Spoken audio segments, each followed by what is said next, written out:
pada tahun 2020 dan saya masih mengingatnya pada waktu itu. Saya mengirim barang gitu, yaitu berupa t-shirt nih, berupa t-shirt.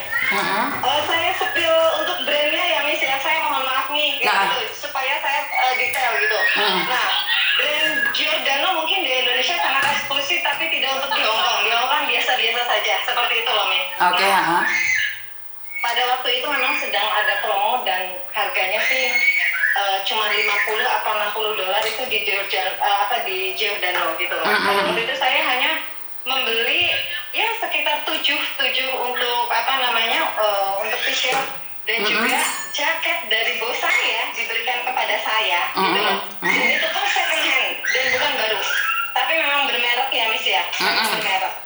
Terus? Kan, jadi totalnya itu tidak ada 2 kilo gitu loh. Saya kirimkan, jadi estimasinya itu ya sekitar 600-an dolar saya untuk semuanya itu gitu. 600 dolar loh Mas. Nah, saya kirimkanlah melalui ekspedisi PT Pos Indonesia yang ada di Surabaya. Di Surabaya, di Juanda pada waktu itu kan. Karena memang transitnya di Juanda. Dari Hong Kong, waktu itu saya membayar sekitar 300 dolar lah, almost 300 dolar untuk biaya pengirimannya gitu kan. Nah, pada waktu itu saya kirimkan melalui PT Pos Indonesia. Terus saya lihat trackingnya ternyata ya 3 minggu baru sampai. Karena saya memahami karena waktu itu pandemi ya Miss. 2020 itu pandemi. Nah, setelah sampai, dari keluarga dari saudara saya tuh mendapat surat dari PT Pos Indonesia gitu, bahwasannya disuruh ada paketan gitu dan untuk mengambil ke PT Pos Indonesia yang ada di Juanda. Waktu itu nih. Nah, setelah sampai sana melalui prosedur yang ada, dari PT Pos akhirnya ke Bea Cukai itu nih. Nah, kan semuanya itu di X-ray dan lain-lain, semuanya barangnya pokoknya gitu kan. Akhirnya petugas yang saya siapa namanya ya, saya lupa tapi ada ke WhatsApp-nya gitu kan ya. Berbicara bahwasannya barang saya dikenakan biaya 1,8 juta gitu kan. Akhirnya saya bilang, dasarnya apa nih 1,8 juta? Saya kan otomatis Miss gitu kan. Sementara saudara saya tidak bisa bicara apa-apa, otomatis karena saya mengirim, akhirnya saya komunikasi langsung dengan pihak Bea Cukainya Miss. Tidak saya Pak Heri, kalau mohon maaf kalau salah tapi nanti saya cek lagi ya Miss ya. Karena di handphone yang lama, karena di handphone yang lama gitu. Nah, setelah itu saya komunikasi 1,8 juta gitu loh. Terus? Alasannya tahu Miss? Alasannya kenapa? Alasannya katanya satu, undang-undang per Januari tahun 2019 atau tahun 2020 bahwa tekstil dikenakan biaya pengiriman, dikenakan pembiayaan, poinnya gitu.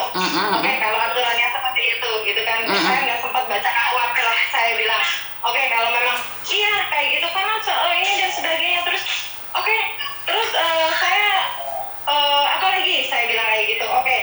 Yang kedua adalah katanya bilang ada ininya nggak, katanya bilang kayak gitu. Saya jadi pengen ketawa tapi ya bagaimana ya, mau berdebat sama yang punya kuasa, apa kekuasaan saya harus gimana gitu kan. Yang kedua adalah ada bukti pembelian apa tidak kayak gitu kan ya. Karena ini adalah baru, ini tuh paketan loh saya bilang, dan bukan ketika kita pulang membawa teng-tengan gitu, itu tidak, itu di dalamnya masa X-ray tahu sampai sedetail itu, sampai merek-mereknya gitu kan.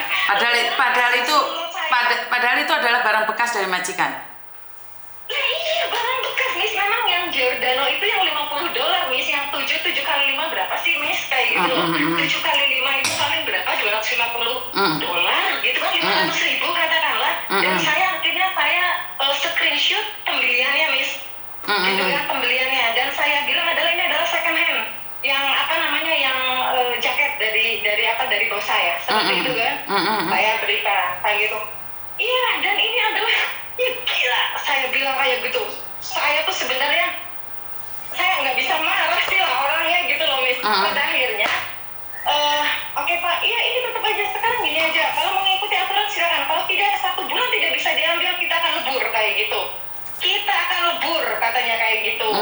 Oke lah, karena saya sebagai warga negara yang baik dan saya tidak mau berdebat, saya mau gimana? Akhirnya saya membuat surat terbuka pada waktu itu di Facebook, Miss. Saya mau memberikan apa ya istilahnya ya, curhatlah kekecewaan saya gitu kan. Panjang lebar tapi tidak ditanggapi sama sekali. Begitu. Ini benar-benar terjadi pada diri saya. Pada akhirnya saya transfer 1,8 gitu kan ya. Dan apa yang terjadi? Saudara saya tidak diberikan kwitansi apa-apa. Yang 1,8 tidak diberikan kwitansi apa, katanya otomatis, dan itu tidak diberikan. Saya tidak diberikan kwitansi yang 1,8 itu. Oke. Saya mohon maaf buat padahal PT Pos Indonesia itu adalah BUMN ya, Mbak. Saya pikir harus karena memang milik negara yang harus memberikan pelayanan yang sangat baik gitu. Yang pada akhirnya saya sempat tidak merekomendasikan kepada teman-teman untuk mengirimkan ke PT Pos Indonesia. Itu karena saya kecewanya luar biasa. Kenapa yang swasta, saya mohon maaf ya Miss ya, PSL yang benar-benar swasta itu sampai ke rumah, bahkan kurirnya tidak mau diberikan apa-apa. Itu sampai jam 1 malam Miss. Waktu itu saya akhirnya berganti, sampai sekarang saya ganti kepada TSL ya. Tidak dari situ saya tidak merekomendasikan. Saya berbicara apa adanya dan saya memiliki bukti yang otentik, dan semuanya pun yang memiliki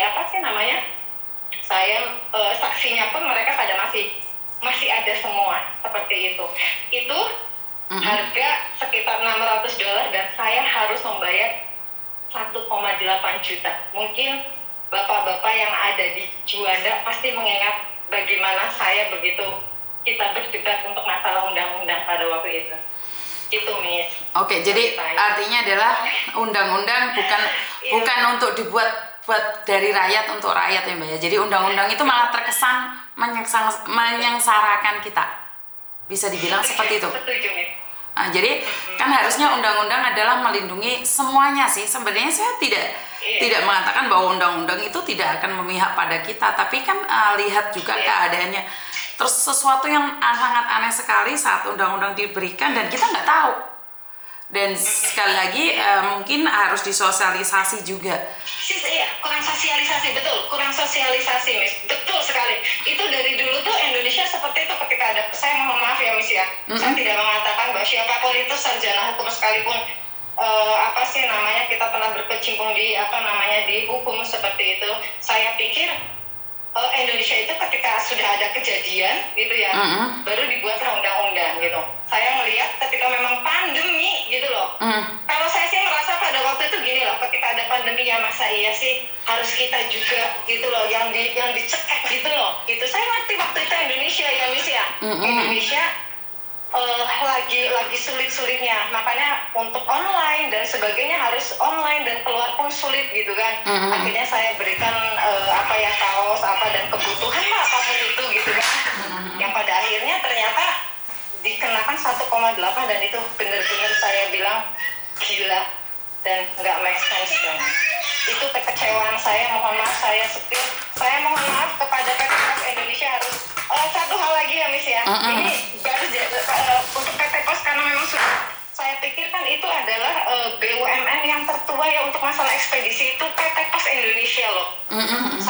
Dan saya tidak recommended banget untuk itu. Saya kecewanya luar biasa. Saya mohon maaf dengan tidak mengurangi rasa hormat saya. Ya apapun yang terjadi pada waktu itu di tubuh PT Pos Indonesia, kenapa kita yang harus kena sasaran gitu? Iya kan dulu memang pernah PT Pos Indonesia pernah bermasalah di tubuhnya gitu, tapi kan itu urusan mereka gitu. Kenapa harus kita juga gitu loh, gitu Miss? Hanya karena oh ya ini dari TKW ya kayak gitu kan, pengiriman dari TKW ya pasti bisa lah gitu loh. Saya mohon maaf sekali. Cuma pada waktu itu akhirnya saya bayarkan Miss. Oke. Pada akhirnya saya bayarkan. Iya, pada waktu itu saya bayarkan sih. Itu karena saya nggak ada kekuatan apa-apa. Saya sudah mengatakan saya sudah apapun itu. Mereka cuma bilang saya lebur ya. Kalau tidak diambil kita lebur kayak gitu. Ya sudahlah. Saya mau berbicara apa gitu. Saya mohon maaf ya Miss ya. Maksudnya kepada Miss, sekali lagi saya tidak bermaksud apa ya istilahnya. Oke, Mbak, sebentar. Channelnya Miss gitu tidak gitu. Sebentar. Jangan minta maaf karena bagi saya menyampaikan informasi berdasarkan fakta tidak ada yang salah. Jadi jangan minta maaf terus nih, seolah-olah malah saya yang bingung nih, seolah-olah ada yang salah.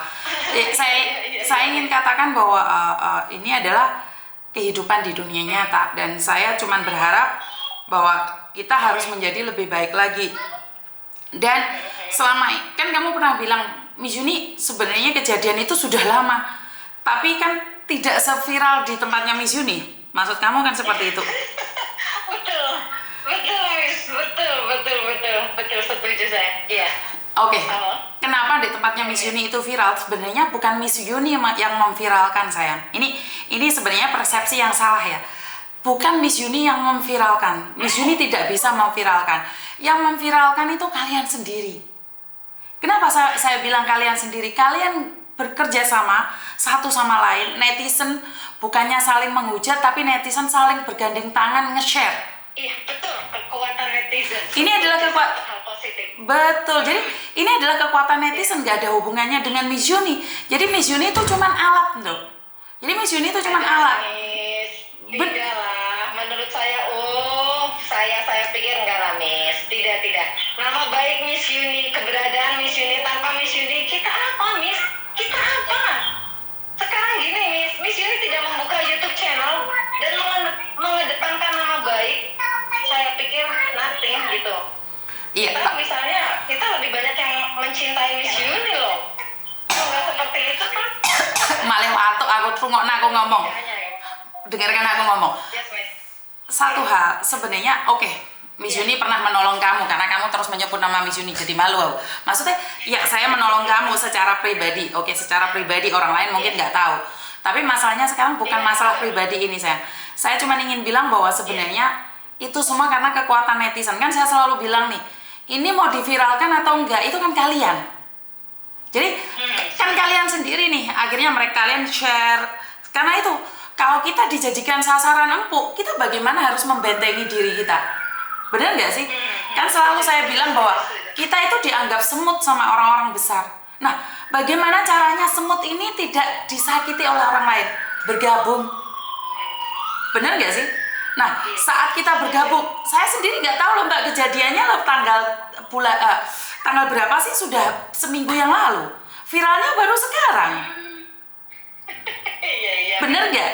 Jadi artinya adalah sebenarnya bukan Miss Yuni yang memviralkan, nggak ada. Media, kebetulan medianya Miss Yuni sudah dikenal banyak orang. Bahkan beberapa pejabat itu selalu inceng-inceng gitu loh. Jadi takutnya nih hari ini ada orang komplain, jangan-jangan itu anak buah saya yang nggak benar. Jadi bagus, ini adalah evaluasi. Betul. Jadi nggak ada hubungannya kalau Miss Yuni atau siapa. Cuman kebetulan media saya Yuni TKW Hongkong itu sudah diakui, itu aja sih sebenarnya. Jadi nggak ada hubungan. Dan ya kamu kan dulu pernah sampai mencak-mencak marah-marah, tapi kan nggak ada yang mendengarkan sama sekali. Benar gak? Betul. Oke. Dan sekarang ini dikembalikan dok uangnya. Jadi separuh itu dikembalikan. Tetap kena pasal, kena undang-undang itu tetap. Tapi tidaklah sebesar kemarin 825. Jadi dikembalikan. Kenapa Miss Yuni belum membuat pengumuman resmi? Karena sekali lagi Miss Yuni itu harus menyelidiki, karena ada banyak kasus yang Miss Yuni itu tidak bongkar sekarang itu malahan. Jadi Miss Yuni itu sebenarnya berurusan sekarang ini banyak hal yang saya pendam dulu. Iya. Kenapa? Karena ada satu nih kasus sindikat belum tertangkap, sudah melapor. Miss Yuni harus menyembunyikan beberapa hal. Nah, ini kamu kan baru dengar nih bahwa itu viral, padahal itu seminggu yang lalu loh sayang. Waktu typhoon itu loh. Itu ya, Miss. Iya. Yes. Itu kejadiannya waktu typhoon itu. Jadi nggak ada hubungannya sebenarnya. Tidak ada ya. Tidak. Jadi viralnya kan baru kemarin. Padahal kejadiannya 7 hari yang lalu, 6 hari yang lalu. Berarti berarti kebetulan media sosial itu terus kalian kan tidak terima. Akhirnya kalian tantang bea cukai, tantang bea cukai, dan kebetulan kan saya sudah 2 kali bentrok sama bea cukai. Yang pertama itu ini kedua kalinya, tapi ini yang kenapa yang pertama itu adalah oknum bea cukai. Jadi yang pertama itu oknum bea cukai. Masih ingat nggak itu gamis yang harus nebus 9 juta itu? Nah, itu bukan bea cukai itu oknum. Itu oknum. Dan sekarang saya juga menduga bahwa itu adalah oknum. Saya menduga adalah oknum. Karena saya langsung menanyakan sama pusat dan pusat mengatakan jangan dibayar dulu karena ini oknum. Tapi saya bilang, nih sebelum saya viral, selidiki dulu. Karena sebenarnya Miss Yuni itu selalu tidak ingin viral. Jadi saya meminta diselidiki dulu. Tapi setelah mereka give up, mereka tidak menyelidiki, malah menyuruh saya berbicara dengan Bea Cukai Surabaya, Juanda. Dari situlah, iya. Jadi sebenarnya Miss Yuni udah konfirmasi itu. Jadi itu bukan oknum.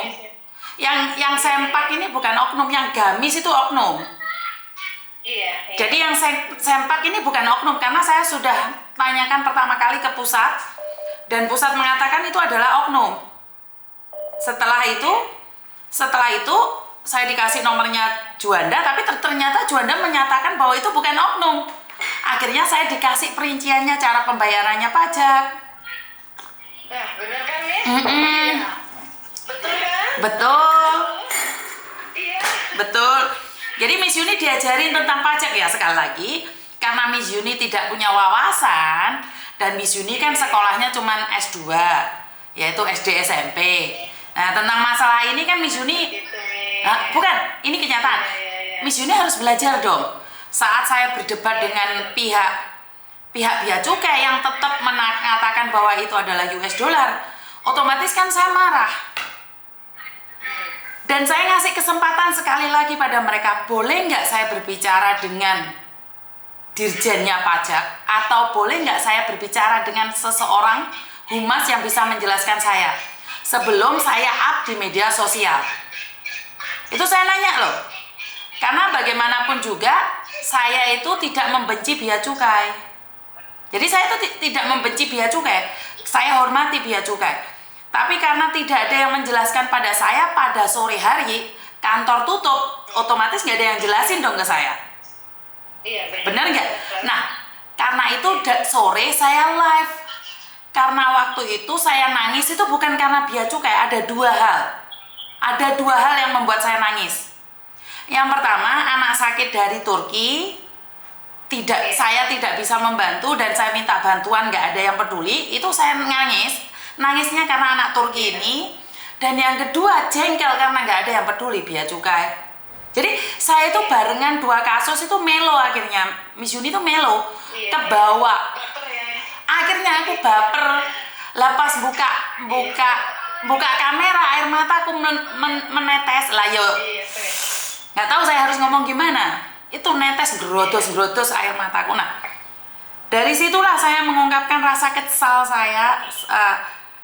Kenapa pemerintah tidak memperhatikan kita? Kenapa aturan begitu berbelit-belit? Kenapa harus membuat kita itu merasa tertekan? Kenapa TKW itu seolah-olah ada incaran sesuatu? Adakah dendam kusumat pada kami? Loh, bener nggak? Boleh dong saya prasangka? Boleh kan? Iya, betul. Itu sama saya juga. Sebenarnya dari dulu tuh ada dendam apa sih pemerintah sama TKW gitu kan? Betul, Miss. Bener nggak? Betul. Ada masalah apa? Dipikir kita banyak duit apa ya? Aduh, beneran ya. Karena saat kita menjelaskan tuh mereka kayak amat kenteng gitu loh. Mengatakan bahwa mereka itu benar. Saya bilang, ini Hongkong dolar. Saya sudah katakan ini Hongkong dolar. Tidak, dalam prinsip kami adalah US dollar. Jadi mereka memakai prinsip mereka yang tidak bisa dipakai prinsip kami. Makanya saya kan marahnya karena mereka mau berargumentasi dengan orang bodoh seperti saya. Harusnya kan mereka evaluasi juga nih. Oh, ini mungkin si Yuni ini ada benernya, atau saya sebenarnya terbuka untuk berbicara dengan mereka. Karena sekali lagi, kita masyarakat kecil kan nggak pintar toh Mbak. Kita kan harus belajar. Betul. Kan, kalau kita paham nggak apa-apa kok suruh bayar. Kan saya selalu bilang, Iya. kita paham suruh bayar itu nggak apa-apa. Tapi kita nggak paham suruh bayar, kan kita tertekan. Iya, betul, Mas. Dan saya selalu katakan, saya tuh bukannya ingin viral, Pak. Kalau pingin viral, banyak kasus yang sudah saya up. Tapi saya memendam banyak sekali kasus loh. Banyak sekali kasus yang saya pendam. Bahkan bertentangan dengan hati nurani saya. Saya tetap mencoba untuk memendamnya.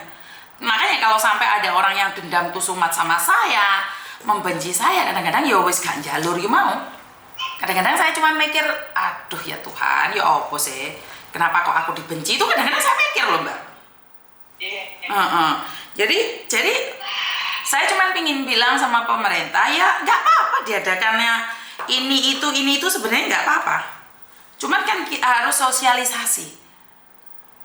Dan saya lihat Instagramnya Bea Cukai itu model-modelnya kan kayak lucu-lucuan aja, bener nggak sih? Ngerasa nggak sih? Betul. Iya, Mas.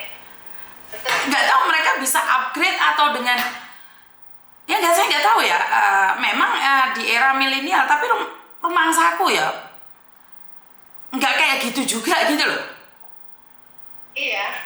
Lihat nggak Instagramnya Bea Cukai? Boleh dong kita mengkritik, bener nggak sih? Iya, betul. Iya, betul, Mas. Apa yang disampaikan itu tidak mengena. Iya. Betul, setuju saya. Jadi mereka itu selalu mengatakan tentang dalam negeri, padahal kan Bea Cukai itu kebanyakan ngaturnya kan orang-orang yang dari luar negeri. Harusnya nih mereka ini pihak Bea Cukai datang ke Hong Kong, datang ke Taiwan, ke Malaysia, ke Arab Saudi, datang ke salah satu tempat pemaketan barang. Bagaimana? Terus mengedukasi mereka, bener nggak sih? Iya, betul. Barang apa aja yang tidak boleh dibawa, barang apa aja yang boleh dibawa. Kalau ke kantor pos, jangan lupa tulisin HKD, gitu kan? Harusnya mereka mengedukasi kan? Iya, seharusnya memberikan sosialisasi lah, Min.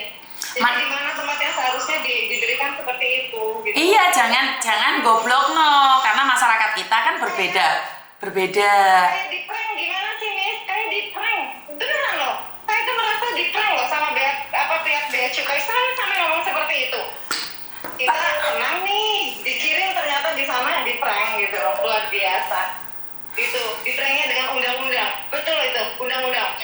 Oh, ini pajaknya sekian, persis sama dengan apa yang saya alami. Akhirnya dikirim tuh, Miss. Ini seriusan saya sampai sekarang tuh rasanya gitu kan. Iya. Seandainya dulu saya punya kekuatan Miss Yuni, sudah saya sampaikan. Iya, beneran Miss. Gitu.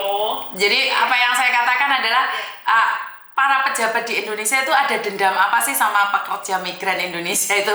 Kok kalau ada apa-apa itu bukan menjelaskan tapi marah ya, cepat lebih marah ya, Iya. lebih ke marah ya. Betul. Iya. Mereka anti kita.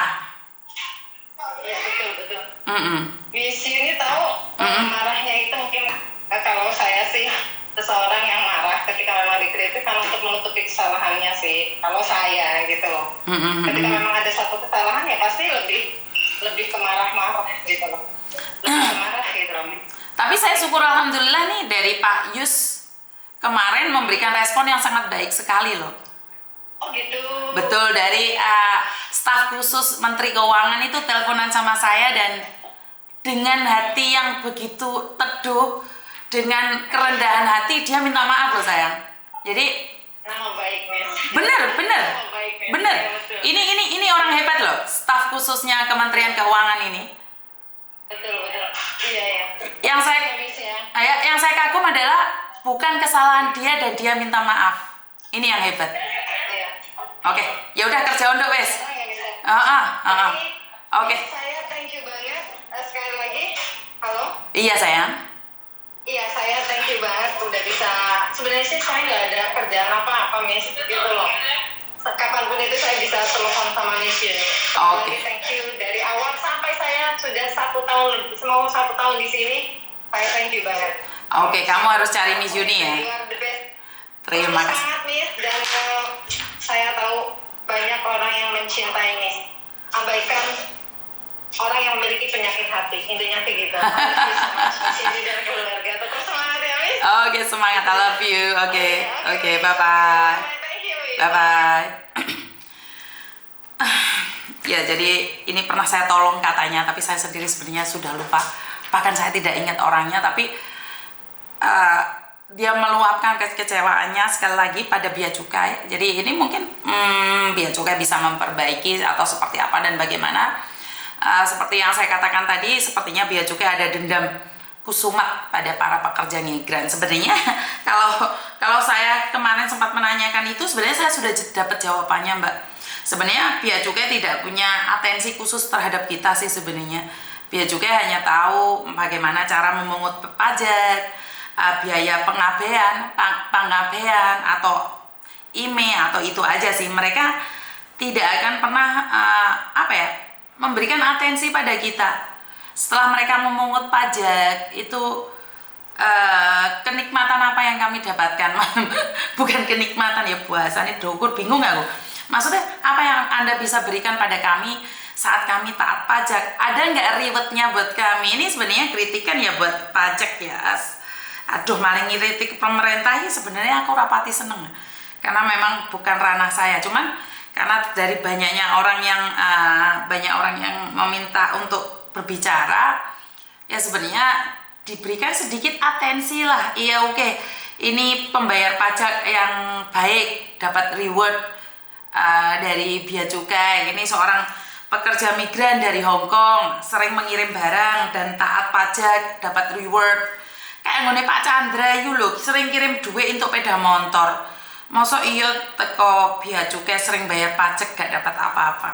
Ya Pak ya. Masa jenengan tok sing omahe apik Pak. Masa sampean tok sing enggak ada mobil Pak. Kan kita juga sebagai penyumbang visa negara ya kan harusnya kula nggih saged angsal Rubicon Pak. Rubicon Pak. Asline kula niki Rubicon iki apa to? Sak ngertiku Rubicon iki kalau apa sih ngarane sing ditarik sapi iki apa ta jenenge?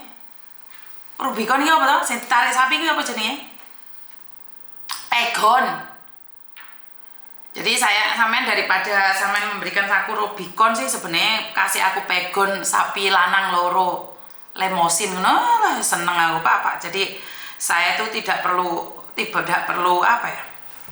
mengenes-ngeneskan ini bahasanya apa ya?